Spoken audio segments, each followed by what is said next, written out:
آج کلمہ پڑھنے والوں کو یہ احسان ماننا ہوگا کہ کلمے کی تلقین بھی غریب نواز سے ہمیں ملی ہے۔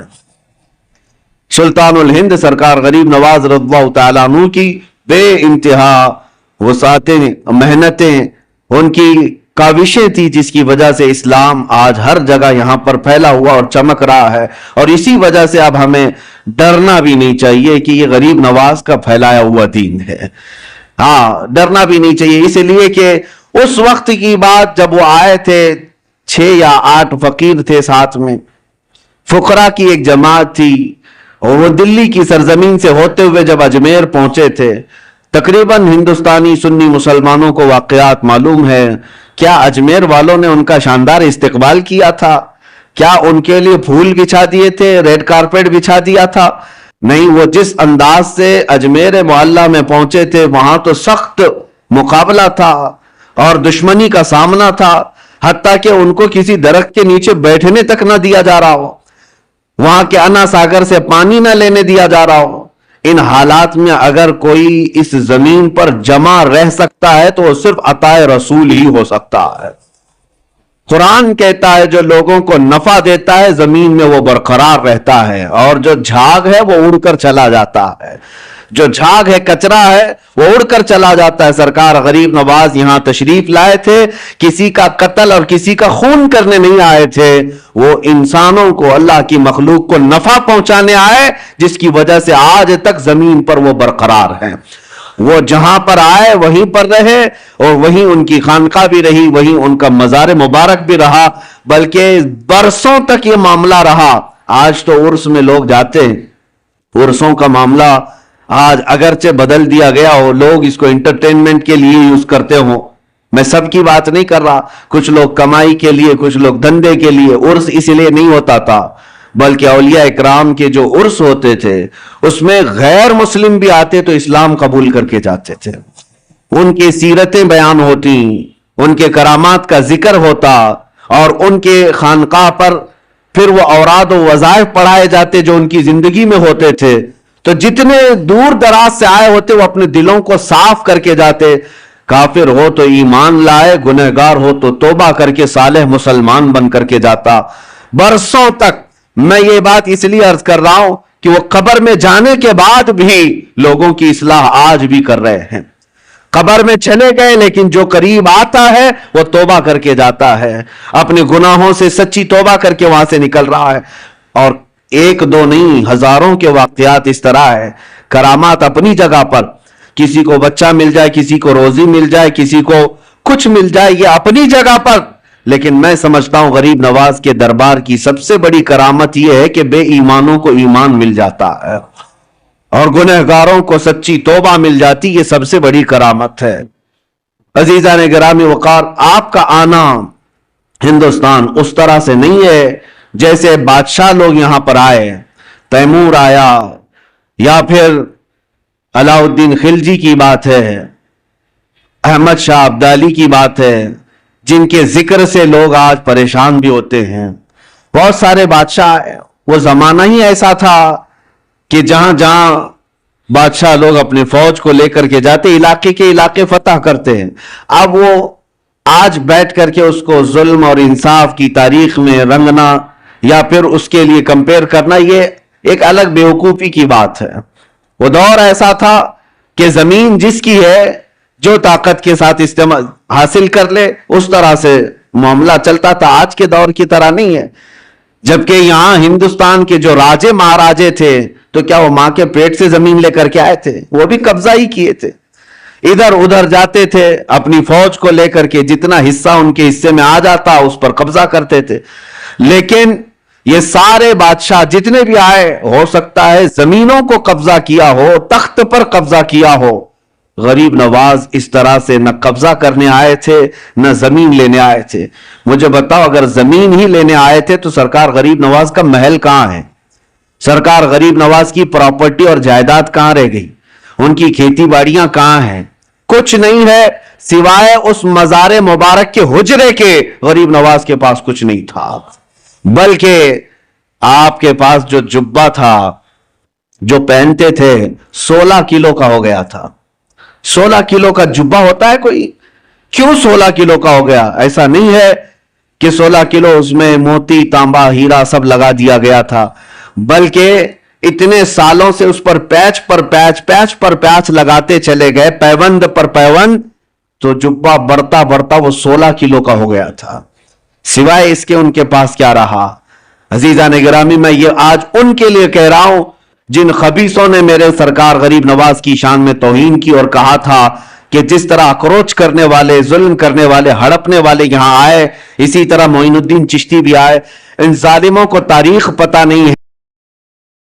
سرکار غریب نواز زمینوں کو فتح کرنے کے لیے نہیں بلکہ دلوں کو فتح کرنے کے لیے آئے تھے، اور انہوں نے وہ کر دکھایا ہے، اور وہ بھی تلوار کے زور پر نہیں، اپنے اخلاق کے زور پر کر دکھایا ہے۔ سلطان الہند غریب نواز رضی اللہ تعالیٰ عنہ اخلاق کیوں نہ ہو، کیوں نہ متاثر کریں؟ میں آپ کو بتاؤں، آپ کا ہر جمعرات کو روزہ ہوا کرتا تھا، ہر جمعرات آپ کا روزہ ہوا کرتا تھا، اور مریدین خانقاہ میں جو ہوتے، خلفاء، شاگرد، سب آپ کے ساتھ ہوتے۔ ایک بار ایسا ہوا کہ جمعرات کا دن ہی ہے، دوپہر کا وقت ہے، ایک فقیر آیا لاہور سے چل کر کے، بڑا دور کا سفر کر کے آیا، اور وہ درویش آیا، غریب نواز سے ملاقات کیا اور مٹھائی لے کر کے آیا تھا، سوغات تحفے کے طور پر، اور پیش کیا کہ حضور یہ میری طرف سے قبول فرما دیں، بڑی دور سے لایا ہوں۔ تو آپ نے ہدیہ قبول فرما لیا، چونکہ سنت ہے۔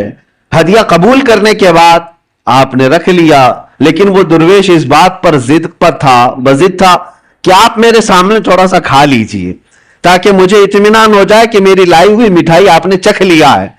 آپ نے فرمایا میں کھا لوں گا۔ اس نے کہا نہیں، مجھے ایک بار آپ کو کھاتے ہوئے دیکھنا ہے، یہ میرے ہاتھوں سے لی ہوئی مٹھائی ہے۔ آپ نے ڈبہ کھولا اور مٹھائی لی اور کھا لیا۔ جمعرات کا دن ہے، یہ عام لوگوں کے روزے کی بات نہیں، سلطان الہند غریب نواز کے روزے کی بات۔ روزہ ہے یا نہیں ہے اب کس کو پتا چلے؟ آپ نے مٹھائی خوب کھا لی، جتنا کھانا تھا، اور وہ اس کا دل خوش ہو گیا۔ اس کے جانے کے بعد مریدین خلفاء پوچھنے لگے حضور کیا ماجرا ہے؟ برسوں سے تو یہ معمول ہے کہ جمعرات کا آپ کا روزہ ہوا کرتا ہے، آج روزہ ہے تھے نہیں یا کیا ہے کہ آپ نے روزہ توڑ دیا اس مٹھائی کے لیے؟ غریب نواز رضی اللہ تعالیٰ عنہ نے فرمایا میرا معمول ویسی ہی تھا، جو جمعرات کا روزہ تھا آج بھی تھا، لیکن میں نے مٹھائی کھا لی۔ وجہ یہ ہے کہ روزے کی قضا ہو سکتی ہے، دل کے ٹوٹنے کی قضا کیسے ہو؟ اس کا دل اگر ٹوٹ جائے، میرا تو روزہ نفل تھا، فرض روزہ نہیں ہے، نفل روزہ ہے، ٹوٹے گا تو پھر میں قضا کر لوں گا، لیکن اس فقیر کا، اس درویش کا جو اتنی دور سے سوغات لے آیا ہے، دل ٹوٹ جائے تو اس کے دل کو جوڑنا میرے لیے اور سخت کام۔ یہ وہ اخلاق تھے جنہوں نے پورے دلوں پر حکومت کی ہے، یہ وہ اخلاق تھے جنہوں نے پورے دلوں پر راج کیا ہے۔ عزیزان گرامی وقار، سلطان الہند غریب نواز رضی اللہ تعالیٰ عنہ کے پوری سیرت میں ظلم کا ایک آنا یا ایک کائی برابر دکھا دے کوئی، میں مان لوں کہ آپ نے کسی پر سختیاں کی ہیں، ناجائز طریقے سے ظلم کر کے کسی چیز کو قبضایا ہے، کبھی ایسا نہیں دکھا سکتا۔ تاریخ کے جھروکوں میں جھانک کر کے دیکھے، ہماری نہیں غیروں کی لکھی ہوئی تاریخ سے بھی لا کر کے دکھا دو، غیروں کی تاریخ سے۔ یہاں پر جب آئے تھے ظلم کسی اور نے کیا ہے وہ یہ بتا نہ سکیں گے۔ ایک بار سے آئے ہوئے درویش مہمان کے لیے اس کے پاس کچھ نہیں تھا، نہ ہاتھی گھوڑا تھا، نہ تیر تلوار تھے، فقط ایک گدڑی پہنے ہوئے جب ہندوستان کی سرزمین پر آیا تھا تو اس کے مقابل میں عام لوگ نہیں اترے تھے، وقت کے راجے اتر گئے تھے۔ ہاں، راجہ پرتھوی راج اپنی ایک شان رکھتا تھا، فوج رکھتا تھا، ساری چیزیں، ایک درویش سے لڑنے کی کیا ضرورت تھی؟ ایک فقیر جو کوئی تلوار نہیں رکھتا، کوئی ہتھیار نہیں رکھتا، راجہ کو اس کے مقابل میں اترنے کی کیا ضرورت تھی؟ اس درویش کی طاقت کا سب کو اندازہ تھا، اور ہمیشہ سے یہ رہا ہے۔ اسلام کے متعلق یہ تاریخ یاد رکھو، ستیزہ کار رہا ہے ازل سے تا امروز، شرار ابو لہبی سے چراغ مصطفی۔ ہمارے ہاں کبھی بھی کوانٹیٹی نہیں دیکھی گئی ہے، ہمارے ہاں صرف کوالٹی پر ہی دار و مدار ہوا کرتا ہے۔ سرکار غریب نواز رضی اللہ تعالیٰ عنہ درویش گدڑی پہنے چند فقیروں کے ساتھ آئے، لیکن مقابلہ کرنے کے لیے پوری فوج کھڑی ہے, سپاہی ہیں, بادشاہ ہے. اتنے پر بس نہ ہوا تو جادوگر بھی لائے گئے, جادوگر بھی لائے گئے. انا ساگر کا وہ مقام آج بھی موجود ہے, سب سے پرانے مندروں میں. وہاں پر ایک جادوگر بھی رہا کرتا تھا جو کبھی باہر بھی نہیں آیا تھا. اور اس کے بعد جب اس تک بادشاہ راجا کی یہ بات پہنچائی گئی کہ ایک درویش ایسا آیا ہے جو چمتکار پہ چمتکار کرتا ہے اور لوگ اس کے دیوانے ہوتے چلے جا رہے ہیں, آپ کچھ اس کی روک تھام کے لیے کریں. اس نے تقریباً 300 یا 500 پجاریوں کو بلایا, سب کو منتر دیے, کہا کہ ہم اس کا مقابلہ کریں گے. یہ میں آپ سے اس لیے عرض کر رہا ہوں کہ ہمیشہ تاریخ کو یہ دیکھتے آئیں حق و باطل کا مقابلہ, اور اللہ تبارک و تعالی حق کو ہمیشہ غالب رکھتا ہے. ایک درویش کے مقابل کے لیے 300 یا 500 لوگوں کو منتر دیے گئے, پڑھائے گئے, ٹریننگ کی دی گئی, اور اس کے بعد اسی پہاڑی کے دامن میں آپ کو بلایا گیا.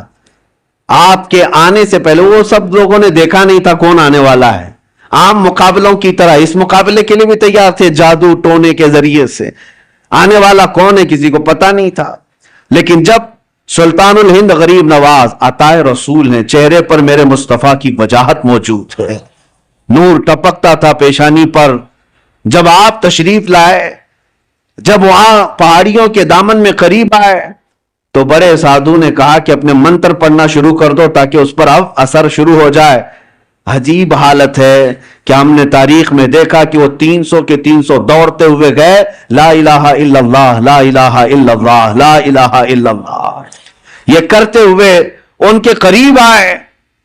اور اس کے بعد سرکار غریب نواز رضی اللہ تعالیٰ عنہ کے قدموں میں وہ گرے. آپ نے سب کو اٹھایا جو برسوں سے کسی جاپ میں تھے لیکن وہ مریدین کے حلقے میں شامل ہوئے. اس وقت جو بڑے بڑے لوگ جادو والے تھے انہوں نے یہ اعلان کیا کہ یہ جادوگر نہیں ہے جس سے ہم مقابلہ کر رہے ہیں, جادو کا معاملہ الگ ہوتا ہے. اس کے پاس جو زبان ہے وہ کوئی اور ہے جو دلوں کو بھی خرید لیا کرتی ہے. عزیزان گرامی وقار, مقابلے تو ہوتے رہے, وہ تنہا رہے, لیکن اللہ رب العزت کی ذات پر توکل اور یقین ایسا تھا. آپ کو میں ایک بات بتاتا ہوں, یہ وہ دور تھا جب آپ ہندوستان آ رہے تھے. شہاب الدین غوری, اس نے کئی مرتبہ حملے کیے تھے پرتھوی راج کے ساتھ اور کئی راجاؤں کے ساتھ, لیکن شکست کھا کر کے جاتا تھا. آپ سرکار غریب نواز تشریف لا رہے تھے, وہ شکست کھائے ہوئے جا رہا تھا, تو نظر پڑی یہ فقیروں کے قافلے پر کہ یہ کہاں جا رہے ہیں. تو سرکار غریب نواز نے پیغام بھیجا بادشاہ وقت کو, اور اس کے سپاہی ہاتھی گھوڑے ہتھیار سب لے کر جا رہے. آپ نے پیغام یہ بھیجا کہ ہم ہندوستان فتح کرنے جا رہے ہیں. کون لوگ؟ 8 فقیر لوگ. سرکار غریب نواز یہ کہہ رہے ہیں کہ ہم ہندوستان فتح کرنے جا رہے ہیں, اور ادھر کی فوج شکست کھا کر جا رہی ہے پورے ہاتھی گھوڑے ہتھیار کے ساتھ. تو وہ ایک کہکہا لگایا کہ یہ گدڑی پہنے ہوئے درویش بات کہہ رہے ہیں ہندوستان فتح کرنے کی, کیا دیکھتے نہیں ہمارے پاس کتنی بڑی فوج ہے, کتنی بڑی طاقت ہے, کیا کیا ہتھیار سے ہم لیس ہیں. تو سرکار غریب نواز نے فرمایا بات یہی ہے, فرق یہی ہے کہ تم جب بھی جاتے ہو یہ ہاتھی گھوڑے اور ہتھیاروں پر بھروسہ کر جاتے ہو, معین الدین اللہ کے بھروسے جا رہا ہے, اللہ ہمارے ساتھ ہے. اور تاریخ نے آج دیکھ لیا جو اللہ پر توکل کر کے آیا تھا 800 سال گزر گئے, کرسی ابھی ہلنے کا نام نہیں لیتی. آج تک وہ حکومت قائم ہے, دلوں پر قائم ہے, دلوں پر قائم ہے. عزیزان گرامی وقار, ہم تو ہم ہیں, غیر بھی ان کو سلطان الہند کہتے ہیں. سرکار غریب نواز رضی اللہ تعالیٰ عنہ کی عظمت کو آج تسلیم کرتے ہیں.